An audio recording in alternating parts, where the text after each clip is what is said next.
आणि आता पाहणार आहोत काही महत्त्वाच्या घडामोडी। पंतप्रधान नरेंद्र मोदी यांच्या जीवनावरती आधारित पुस्तकाचं आज प्रकाशन, मोदीजीज मिशन या पुस्तकाचं आज प्रकाशन होणार। राज्यपाल आचार्य देवव्रत फडणवीसांच्या हस्ते या पुस्तकाचं प्रकाशन। सुप्रसिद्ध वकील आणि लेखक बर्जुस देसाई यांनी पुस्तक लिहिलं। छठपूजा आणि दिवाळी निमित्त नागपूर, पुणे आणि नागपूर मुंबई स्पेशल ट्रेन चालणार। प्रवाशांची गर्दी लक्षात घेता आता रेल्वे प्रशासनाचा हा निर्णय आणि त्यामुळे नागरिकांचा प्रवास होणार सोयीचा। राज्यपाल आचार्य देवव्रत आमदार खासदारांची शाळा घेणार। राजभवनातील दरबार हॉलमध्ये नैसर्गिक शेती विषयावरती करणार मार्गदर्शन। मुख्यमंत्री आणि दोन्ही उपमुख्यमंत्री राहणार उपस्थित।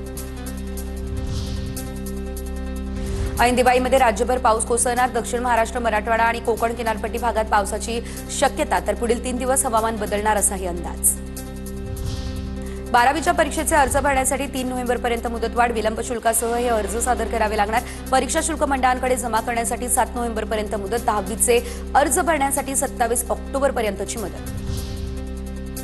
आरटीओ कर्मचाऱ्यांचे 27 ऑक्टोबरपासून साखळी उपोषण। परिवहन विभागातील कर्मचाऱ्यांच्या पदोन्नतीसाठी नवीन आकृतीबंधास सरकारची मंजुरी।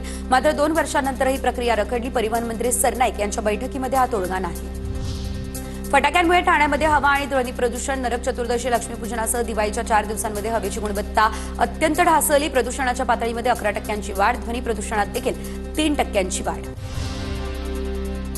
म्हाडाच्या वांद्रे पूर्व या ठिकाणी म्हाडा भवन मुख्यालयामध्ये कार्यरत 164 अधिकारी कर्मचाऱ्यांना दिवाळी भेट। घाटकोपर, मुंबई सेंट्रल आणि शिव प्रतीक्षानगर या ठिकाणी सेवा निवासस्थानांचे दिवाळीच्या मुहूर्तावर वितरण।